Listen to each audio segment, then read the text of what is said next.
One of the most enduring realities of what one might call the progressive movement is the extreme difference of opinion that exists between people whom one could roughly call the liberals and what one could roughly call the hard left.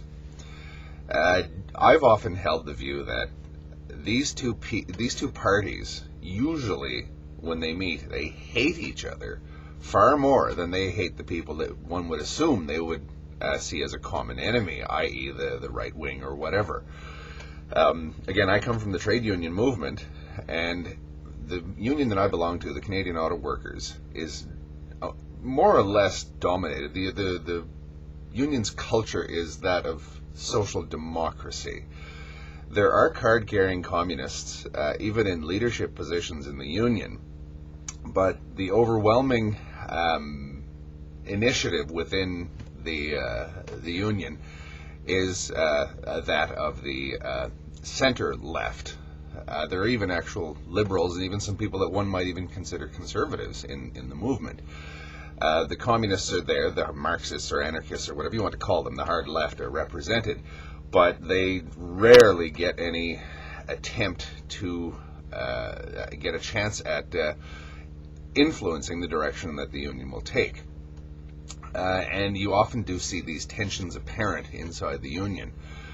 And I was watching a video yesterday by a fellow by the name of Marcel the Maoist, where he was sort of taking the dissenting view of the Black Bloc, where he sort of showed his solidarity with the Black Bloc. I don't want to critique too much what he said, but I had to smile when I watched it, because he did seem to take the what I would call the hard left view of the center left, and with all the anger and I would even say vilification that involved. I'm not going to criticize him for that, because the ill will, the bad feelings go both ways, I can assure you. I remember actually watching when British Airways, the cabin crew union, was just on the point of reaching, or it looked like just on the point of reaching an agreement with British Airways management. Some people of the Socialist Workers' Party stormed the meeting and screwed everything up, and the next thing you know, they were on strike. And I remember the union negotiator going out and confronting the people from the Socialist Workers' Party, and you could see the murder in his eyes. He just wanted to kill these guys because he had practical issues. He was negotiating on behalf of his membership, and then the hard left busted in and said that he was selling them out.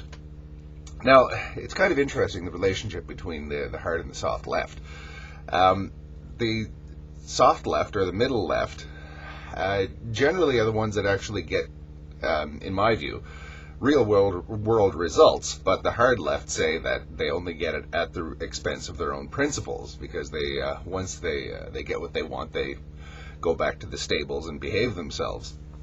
And there is some truth in that, I suppose. If you they tend not to be revolutionaries. The unions have sort of lost any revolutionary impetus that they may have had, at least in North America and I guess Western Europe. Even the unions that call themselves communists are pretty actually moderate in their aims, if not their rhetoric and their symbols. It's kind of interesting to see French or Italian workers walking down the street waving the red flag with the gold star on it. But when you actually see what that translates into, it just means better working conditions, more pay and benefits. It doesn't mean let's overthrow the capitalist order and arrest all the rich people. And each side is not beneath sort of trying to manipulate the other one to its own ends.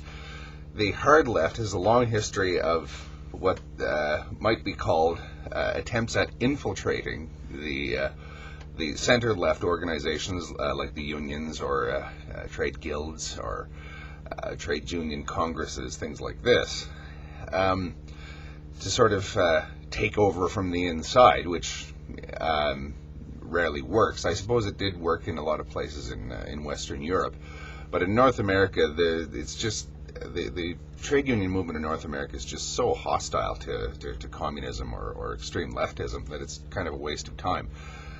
But they do attempt, as they say, to pluck the trade unionist fowl, to take advantage of the momentum and the real world gains that the trade union movement has made.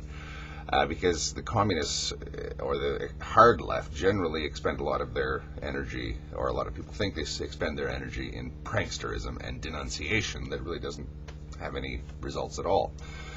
But by the same token, the center left can be just as nasty and just as ruthless in dealing with the hard left.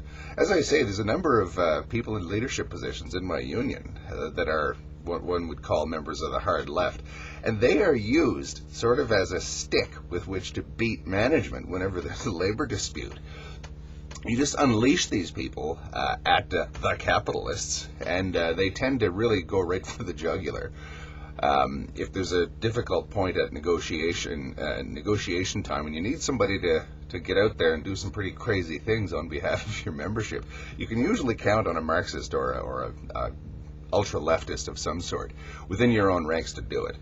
However much they might denounce the leadership for its moderation, or denounce the New Democratic Party of Canada, which is the Social Democratic Party, or social democracy, or liberalism in general, you dangle an opportunity to go out there and start raising hell and take on the capitalists in a physical, sort of confrontational, spectacular way, and the hard left can almost never resist that kind of a job. They seem to just lap it up.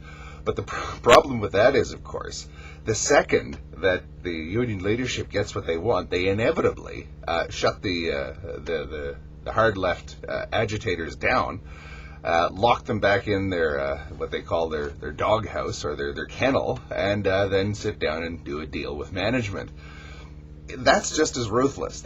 In fact, that's kind of sickening, really, when you think about it, and it really, really infuriates the people on the hard left that the unions are willing to use them to that end.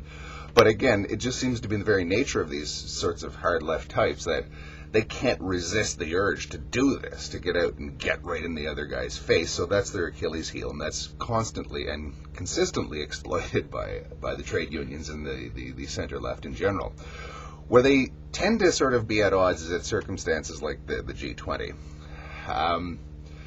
The unions generally, at situations like that, or the center-left parties, they like to peacefully demonstrate. The hard left like to throw bottles and scream and cause all sorts of mayhem. And they really fall out and start really denouncing each other at times like that. And it is an interesting illustration of how the hatreds, mutual suspicions, mutual distrust, and yet mutual ties that are an enduring fact of life on what one might loosely call the left of the political spectrum. It just seems in the very nature of things that these two groups should really despise each other, but still constantly end up on the same side, whether or not they like it. Because, as I say, I think I can speak with some authority, the Social Democrats and the trade unionists generally hate everything there is to do with the hard left, and I think that the reverse is true. It's an interesting phenomenon, and it's funny how enduring that mutual hatred is. Thank you.